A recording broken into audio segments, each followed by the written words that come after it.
Well, hey TJ, it's Mark. How are you? I'm great. Can you hear me okay?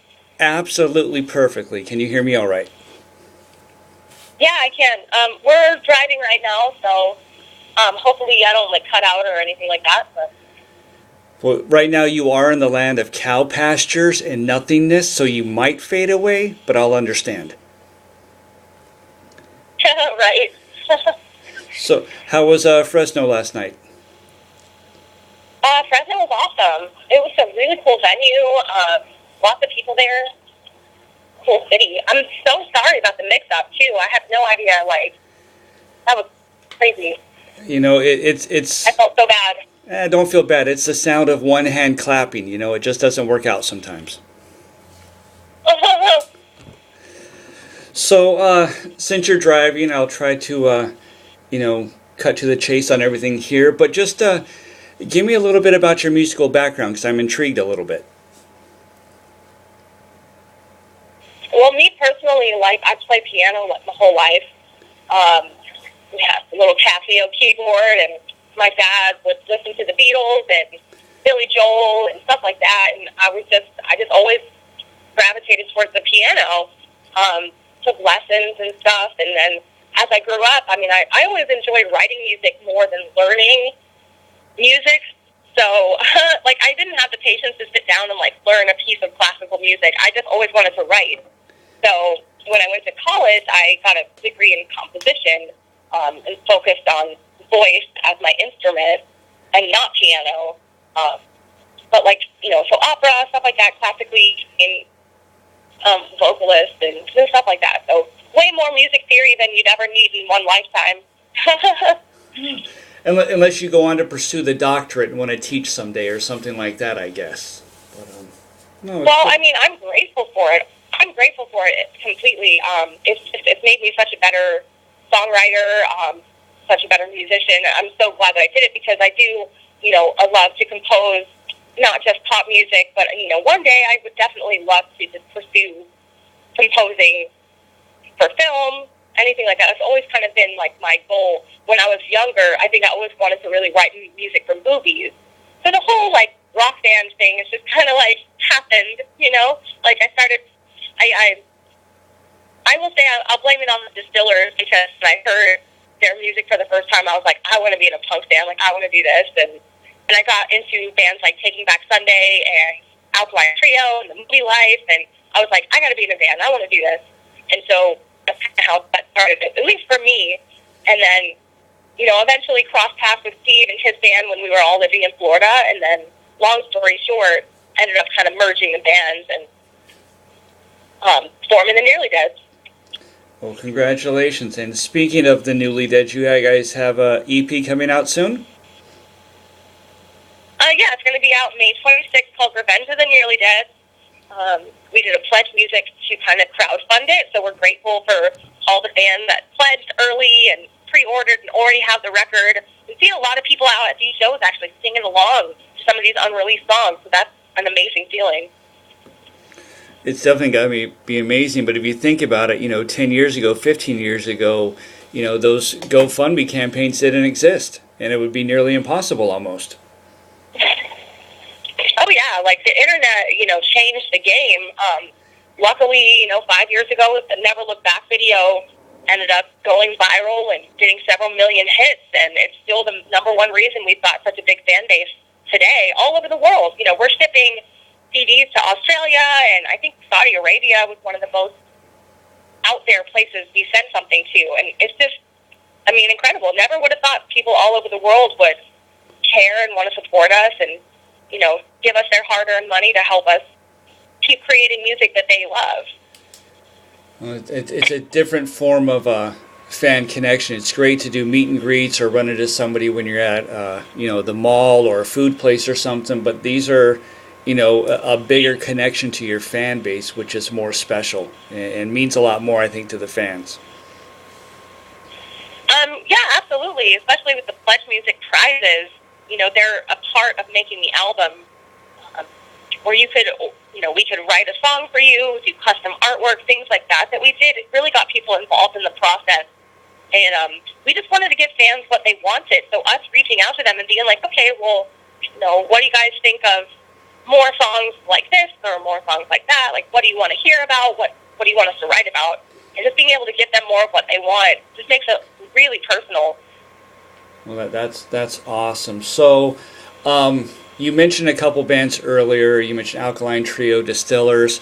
What are the 3 albums you would say changed your life?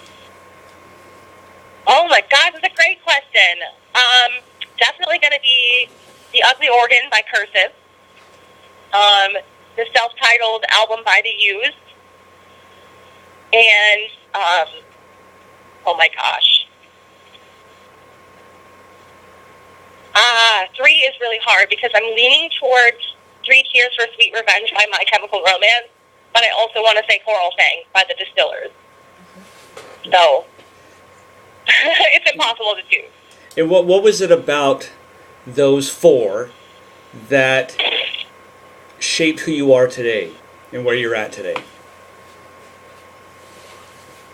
With Cursive, it's definitely like the lyrical content. There's a song called Art is Hard about being a struggling artist and songwriting, and Tim Casher's songwriting is just absolutely incredible. And when I was introduced to them, I just made me want to write more music and write better music. And, with the Distillers, seeing Brody Dahl is such an influence to me as a woman in rock. I love her lyrics and what they sing about, and just the catchiness of it and the grittiness of it. I'm sorry, my ears are popping. I'm in the mountains.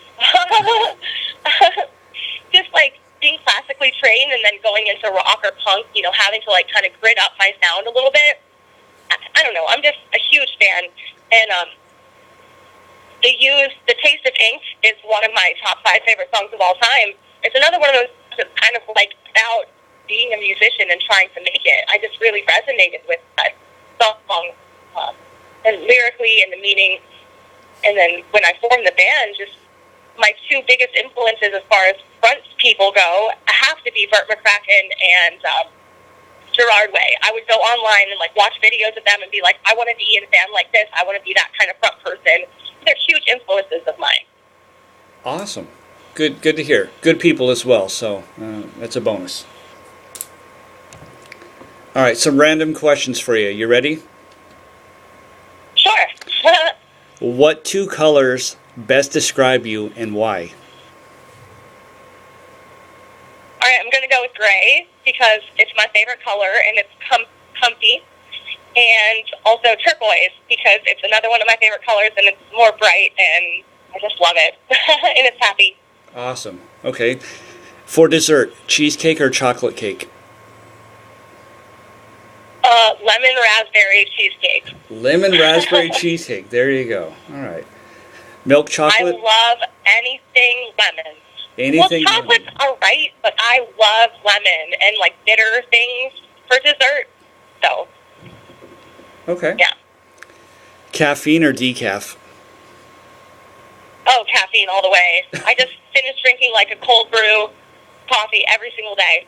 Cold brew all day. It's part of your lifeblood. It's part of the lifeblood. I can't live without it. Awesome. Vegan, veggie, or meat? I mean, I tried to be vegan for like a day and I was really hungry. So we're going to have to go for meat. Go for the meat. I love fried chicken. Nothing wrong with that. I love fried chicken and I love steak, and I'm sorry to all the animals. There's nothing wrong with eating meat in my eyes, so that's a plus. And since you guys are going to LA, you got to go to Roscoe's and get some chicken and waffles. They're amazing. Roscoe's is like my favorite restaurant in the world. See, that's another brownie point for the nearly deads. You know what Roscoe's is. All right, so I have to go this direction. It's political. Donald Trump, is he a saint or a sinner? A saint or a sinner? I definitely don't support a lot of what he... I don't know. I don't know how somebody completely unqualified to be a president got elected to be a president, but I don't think that makes him a sinner. So I won't go so far as to to go too far in that direction.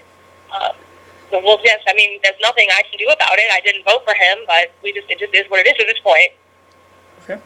That's all I could do is, vote for somebody else.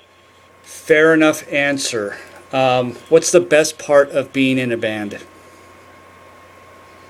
The best part of being in a band is playing music with my best friends every day. Just getting to do what I love, every day. Not everybody gets to do that, so I'm extremely grateful. I love singing, I love performing and writing music, and it's awesome. And one last question for you here. What's really at the end of the rainbow? Oh, I don't know, a pot of gold, I guess, right? I don't know. That's why I'm asking you. What's it? Okay, better yet, what's really at the end of your rainbow? The end of my rainbow, I just want to be happy. I think after all you've been through in life and all I've been through in life, you do realize that family, your loved ones, the people that you spend your time with are much more important than money, success, your career. So just living well, being happy, being healthy, being around people who love me and appreciate me, that's my rainbow. That's the end of my rainbow.